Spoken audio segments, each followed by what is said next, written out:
لە خانەقین دایکی شەیدێک بە هەڵکردنی ئاڵای کوردستان فرمێسک و شادی تێکەڵ بە ڕوخساری کرد.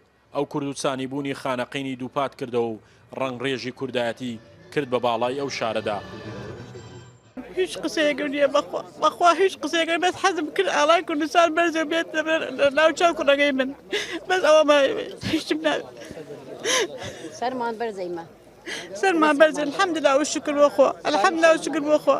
خانەقین شاری پێکەوە ژیان و ئاشتی، شارێک لە هەموو قۆناغێک دانیشتوانەکەی بێد و دڵی هەڵگری ئەو پەیامەن کە پێکەوە دەژین و پێکەوە دەمرن. هەر بۆیە ڕووداوەکانی 16 ئۆکتۆبەریش کاریگەری لەسەر تێکدانی ئەو پێکەوە ژیانە نەبووە. ئەمڕۆ لە ڕۆژی ئاڵای کوردستانیش پێکەوە هەنگاوی برایەتیان بۆ حزوری ئەو ئاڵایەنە. حەزمان هەیە هەروە ئاشتی بژێن هەروە ئاشتی ژیان لە خانەقی وە پێکەوە ژیان لەگەڵ برایانی عەرەب و کورد و تورکمان. ئەمە لە دوای 2023 تاکو ئەم فترە ئێمە زۆر بەخۆشی ژیان پێکەوە. شەقامەکان و باخچەکانی ناو شار بە ئاڵای پیرۆزی کوردستان پەیامێکە بۆ هەموو دنیا کە خانەقین شاری پێکەوە ژیانە، شاری ئاشتیە. من وەکو خوێندکارێکم خەمبارم بۆ ئەم کوردە و خاکە خوا بکەم لە ساڵێکی تری ئەم وەختە ئاڵای کوردستان لە خانەقین هەر شەکاوە بێ. خانەقین شارێکی کوردستانیە و ساڵانێکە کورد قوربانی بۆ ئەو شارە ئەدا.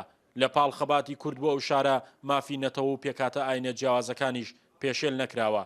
بەرپرسی مەڵبەندی خانەقین یەکێتیش دەڵێت لەم قۆناغەدا کورد لە ناوچەدا بڕاوەکان پێویستی بە گوتاری نوێ هەیە بۆ چنینەوەی دەستکەوتەکان، ئەو دەستکەوتانەی کە بە پەی ڕەوکردنی سیاسەتی هەڵا لە دەستماندا. بە ئومێدین کە ئەم بۆنانە ببێتە وێزگەیەک بۆ ئەوەی کە هێز و لایەنە سیاسیەکانی کوردستان و سەرکردایەتی سیاسی کورد باشتر بتوانێت ئیعادە نەزەر لە سیاسەتەکانی خۆی بکە و بتوانێت بە زوویی چارەسەر بۆ هەموو ئەو ناهەمواریانی کە ڕووکردۆتە کوردستان بدۆزێتەوە و بتوانێت ڕۆڵی گەورە بگەڕێت لە گەڕانەوەی تەبایی و ئاشتی نێوماڵی کورد. ئاڵای کوردستان ئێستا زیاتر لە جاران لە بەرۆکی خانەقینە.